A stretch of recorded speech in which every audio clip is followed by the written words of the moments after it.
Ask yourself, why would your audience care about your brand if they don't know what you're fighting for? Conflict is key to telling a captivating story, no matter what form that story takes. Your brand needs to pick a fight and create a brand enemy. The best brands, like protagonists in films, have an enemy to fight against. Creating a brand enemy helps your brand to build on your unique brand purpose, send a message to your competitors that you are different, and allow anybody who shares your values to feel they've found something they can resonate with. So if you want to draw your audience in, here are 4 ways you can use an enemy in your brand strategy. Number 1, start with your brand's purpose. Get to the root of why you started your business in the first place. It's the easiest way to build a cause that your audience can then buy into and rally behind. Great example of this is Tom's shoes. So Tom's shoes' enemy was bare feet. So they created a campaign of Tom's shoes versus bare feet, with a slogan of no child should ever have to walk barefoot in the dirt. This is a powerful enemy they used, and it helped people to rally behind the cause that they had set and allowed them to achieve the goal they were trying to achieve with their brand. Number 2, position your brand against a competitor.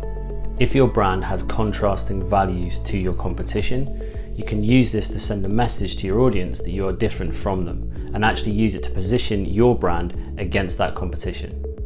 So if you think your competition is bad to the bone, they're too stuffy, or they're just not doing a good enough job, shout it from the rooftops. Let people know. Tell your audience so they can see how different you are and buy into your new positioning. A great example of this is Dunkin' versus Starbucks. So Dunkin' had a slogan that was "Friends don't let friends drink Starbucks." And it's a great way that they've positioned against that competition of Starbucks and have said, you know, if you're a true friend, you do not let your friends go and drink at Starbucks. Come to Dunkin'. And it's a great way they've positioned against that competition. So if you can try and do something similar, you can have the same effect, saying that you're different and being able to use the competition to position off of. Hit the like button if you've enjoyed the video so far, and comment below, what is your brand's enemy? Let us know in the comments. Number 3, pick a problem your audience is experiencing and run with it.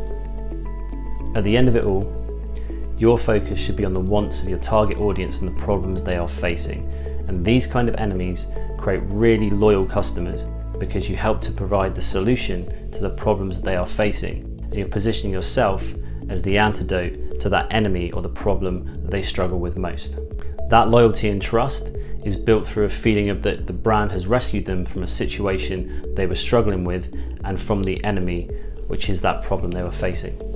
A great example of this is Google versus unordered information. So Google's mission is to organize the world's information and make it useful and accessible to all.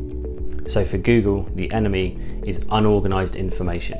So in the early days of the internet, when people were trying to find stuff, it was hard to get everything you wanted to get to. So along came Google with a search engine, along with a number of search engines, but Google positioned themselves as the antidote to that enemy, and they focused on ordering the world's information. And it's a great mission that they've got, and it's allowed them to build that brand to where it is today, to actually be the thing that you think of first when you have a question or an idea or something that you're looking to find out. Number 4, shape your brand's audience around your values. It's crucial to understand your audience and to build a brand that connects with that audience and solves a problem they're facing. But if you can build a brand that also draws a line in the sand against the audience it doesn't want to attract and has a very clear line of who it doesn't want to attract, you can create your brand in a very magnetic way, and it will resonate with the audience you're trying to reach, and they will be even more drawn to you because you have this polarizing shift in who you're for and who you're not for. Like Apple, you'll be using your innate ability to position yourself as us versus them. Another great example of that is Dollar Shave Club against the established shaving industry. But a great example obviously is Apple with a Think Different campaign and how they focused on their target audience. They were for creatives, they were thinkers, they were dreamers. They weren't for the established tech industry, and they made it abundantly clear that the line was drawn in the sand. So if you were somebody who was interested in tech heavy gadgets, then that was going to be not the brand for you. But if you were a thinker, you're a dreamer, a creative, Apple was a brand for you. So now you know how to create an enemy for your brand that will help you to position against the competition, stand out from the competition, and resonate with your audience. But if you're interested to understand how effective your brand already is, we actually have an assessment.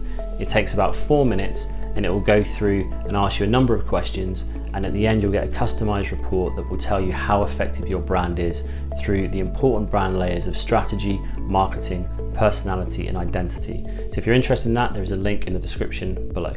If you've enjoyed this video and you'd like to see more, please subscribe using the button below.